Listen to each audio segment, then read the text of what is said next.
नमस्कार, आप देख रहे हैं न्यूज 21। आपके साथ मैं हूं ऋतिका पांडे। हमारे खास बुलेटिन अपना बिहार में आपका स्वागत करते हैं। शेखपुरा से खबर देख रहे हैं। शेखपुरा जिला न्यायालय में न्यायाधीश रविंद्र कुमार की अदालत ने 16 नवंबर 2023 को हुए चर्चित काट कठुआ कांड में ऐतिहासिक फैसले सुनाते हुए 11 आरोपियों को उम्र कैद की सजा सुनाई है। पटवन को लेकर हुए विवाद में गांव के ही 11 लोगों ने युवक बबलू कुमार के दोनों हाथ की कलाई काट दी थी और कटे हुए हाथ लेकर फरार हो गए थे। इस दिल दहला देने वाली घटना ने पूरे बिहार को झकझोर कर रख दिया था।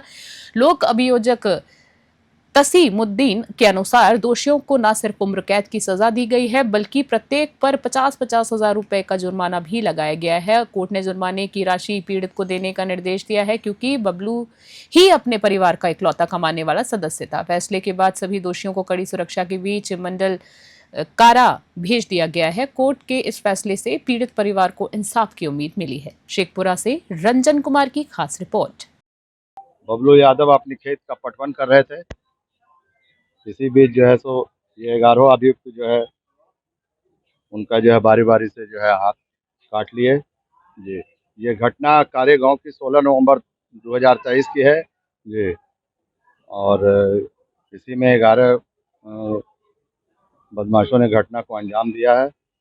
बबलू यादव का दोनों हाथ काट लिया गया था। वो अपने खेत का पटवन कर रहे थे।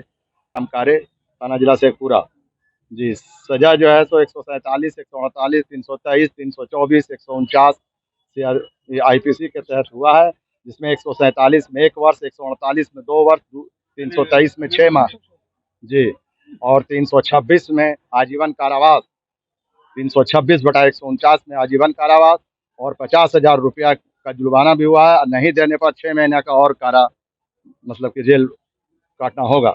और इसी बीच बुलेटिन में अगली खबर भागलपुर से देख रहे हैं। बिहार में पूर्ण शराबबंदी के बावजूद अवैध शराब की तस्करी जारी है, लेकिन अब प्रशासन सख्त एक्शन में भी नजर आ रहा है। आपको बता दें, अब प्रशासन सख्ती से पेश आ रहा है। भागलपुर पुलिस ने एक बड़ी कार्रवाई को अंजाम देते विदेशी शराब से भरे ट्रैक्टर को जब्त कर लिया है। यह कार्रवाई एसएसपी भागलपुर के निर्देश पर की गई है। गुप्त सूचना मिली थी कि झारखंड के साहिबगंज से भारी मात्रा में शराब एक ट्रैक्टर से ले जाई जा रही थी। इसके बाद अनुमंडल पुलिस पदाधिकारी के नेतृत्व में एक विशेष टीम ने शिव नारायणपुर थाना क्षेत्र के मथुरापुर बाजार के पास NH 80 पर घेराबंदी कर दी थी। तलाशी के दौरान जब ट्रैक्टर की ट्रॉली से धान के बारे हटाए गए तो नीचे से करीबन 396 बोतल विदेशी शराब और 192 बियर का कैन बरामद हुआ है। मौके से ट्रैक्टर चालक को गिरफ्तार कर लिया गया है और उनके खिलाफ प्राथमिक दर्ज कर ली गई है।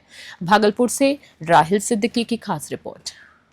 कॉन्फ्रेंस हुआ है। वरी के आदेशानुसार हर जगह छापेमारी किया जा रहा है मद निषेध के विरुद्ध। तो मद निषेध के विरुद्ध छापेमारी किया गया तो गुप्त सूचना मिली कि एक ट्रैक्टर पर शराब भूसा में भर करके ले जाया जा रहा है। श्रीनाथपुर थाना हर जगह से चक्का जाम किया तो उसमें एक ट्रैक्टर बिना नंबर प्लेट का जा रही थी, उसको रोका गया।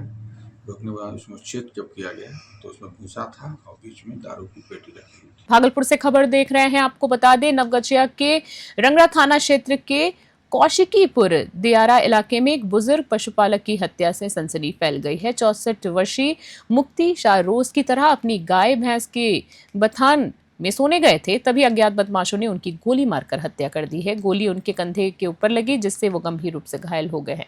आनंद फानन में उन्हें कुर्सेला के स्वास्थ्य केंद्र ले जाया गया और वहां से भागलपुर मायागंज अस्पताल रेफर कर दिया गया, लेकिन रास्ते में ही उनकी मौत हो गई। घटना की जानकारी मिलते ही रंगरा थाना के साथ कटिहार जिले के कुर्सेला थाना की पुलिस भी मौके पर पहुंची और परिजनों ने बताया है कि एक दिन पहले मृतक मुक्ति शाह का शेखर यादव नाम के व्यक्ति से किसी बात पर विवाद हुआ था। फिलहाल पुलिस हत्या की जांच में जुट गई है और संदिग्धों से पूछताछ कर रही है। भागलपुर से राहिल सिद्दीकी की रिपोर्ट। पूर्णिया से खबर देख रहे हैं बुलेटिन में अगली। आपको बता दें, जहां पर खुश किबाग स्थित कार्यालय में आयोजित प्रेस वार्ता में मानव अधिकार सुरक्षा संगठन भारत के प्रदेश अध्यक्ष मनोज ठाकुर ने अपने दायित्वों को लेकर संकल्प जाहिर किया है।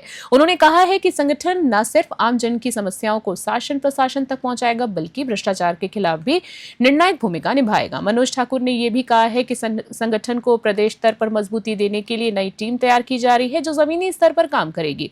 उन्होंने जनता से अपील की है कि यदि कोई व्यक्ति किसी भी तरह के प्रशासनिक अन्याय या अधिकार हनन का शिकार हो तो वो संगठन से संपर्क करे।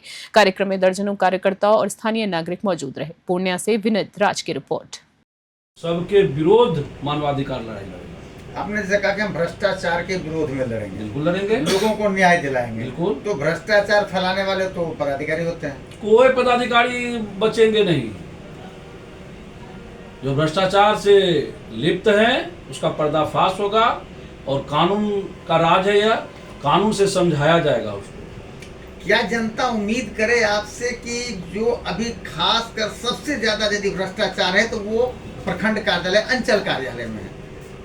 देखिए, आपको जानकारी दें, आप हमारे सभी पत्रकार बंधु जानते हैं कि भ्रष्टाचार के खिलाफ शिवसेना से लेकर के बिहार विकास मोर्चा से लेकर के आज तक मेरे लड़ाई अनवरत चलता रहा, जैसा कि आप लोग जानते हैं। और बुलेटिन में अगली खबर अरवल से देख रहे हैं। आप बता दें, सिलीगुड़ी में 14 से 16 जून तक चली 13वीं नेशनल काउंसलिंग मीट का आयोजन private school and children welfare association द्वारा किया गया है।